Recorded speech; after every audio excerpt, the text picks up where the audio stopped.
ارسلان اور تحریم کی پہلی ملاقات یونیورسٹی کی کینٹین پر ہوئی تھی۔ دونوں ایک ہی سیمسٹر کے سٹوڈنٹ تھے۔ کینٹین کی پہلی ملاقات کے بعد وہ کلاس روم کے ایک ڈیسک پر بیٹھنے لگے۔ ان کا یہ رشتہ دوستی سے شروع ہو کر بہت جلد محبت تک آن پہنچا۔ دونوں بہت تھوڑے عرصے میں ایک دوسرے کو چاہنے لگے۔ جیسے جیسے یونیورسٹی کے دن ختم ہوتے جا رہے تھے، ان کی محبت بڑھتی جا رہی تھی۔ بالآخر یونیورسٹی کے دور کا اختتام ہوا اور تحریم گھر میں رہنے لگی۔ اب تحریم ارسلان سے فون پر بات چیت کرتی رہتی تھی۔ دونوں کا ملنا اب بہت مشکل ہوتا جا رہا تھا۔ تحریم اپنی والدہ کے ساتھ کبھی بازار آتی تو دونوں ایک دوسرے سے مل لیتے۔ محبت کی تڑپ دونوں کو بیٹھنے نہیں دے رہی تھی۔ دونوں نے فیصلہ کیا کہ ارسلان تحریم کے ہاں رشتہ بھیجے۔ اگر رشتہ پکا ہو جائے تو دونوں کی شادی ہو اور زندگی آگے بڑھ سکے۔ ایسے تو ایک دوسرے کے بغیر زندگی نہیں گزاری جا سکتی۔ ارسلان نے اپنے گھر بات کی۔ اس کی بات کرنی تھی کہ گھر میں ایک طوفان کھڑا ہو گیا۔ باپ ارسلان پر چڑھ دوڑا کہ یونیورسٹی میں یہ گل کھلاتا رہا ہے۔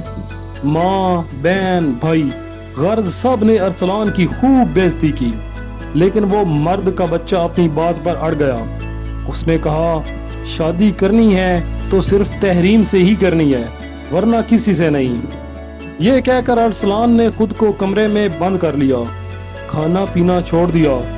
ماں باپ تھے، آخر کب تک بیٹے کو بھوکا دیکھتے؟ آخر ان کو ارسلان کی ضد کے آگے گھٹنے ٹیکنے پڑے۔ ارسلان نے تحریم کو بتایا تو وہ بہت خوش ہوئی۔ اگلے دن ارسلان کے والدین رشتہ لے کر تحریم کے گھر پہنچے۔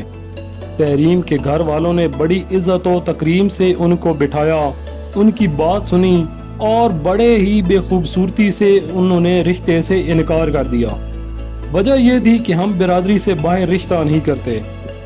ارسلان کے والدین ناکام ہو کر گھر لوٹے۔ ارسلان کو بتایا کہ یہ ہوا ہے تو وہ بہت دکھی ہوا۔ تحریم بھی بہت دکھی تھی۔ اس نے گھر والوں کو منانے کی بہت کوشش کی، لیکن ساری کوششیں بے سود رہیں۔ ہر طرف سے ناکامی کے بعد دونوں نے ایک ساتھ خودکشی کا پروگرام بنایا۔ وہ دونوں ایک ساتھ ایک پہاڑی کی چوٹی پر پہنچے۔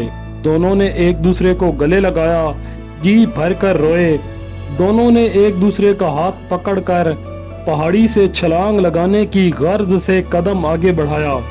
ارسلان نے جمپ لگا دیا اور تحریم نے اپنا ہاتھ چھڑا لیا۔ وہ ارسلان کو نیچے جاتا دیکھتی رہی اور خاموشی سے پیچھے ہٹ آئی۔ ارسلان نے بھی نیچے جاتے وقت اپنا پیراشوٹ کھول لیا اور وہ باحفاظت نیچے اتر آیا۔ اس دن دو فکرے ایجاد ہوئے۔ ایک تو تھا کہ لیڈیز فرسٹ اور دوسرا تھا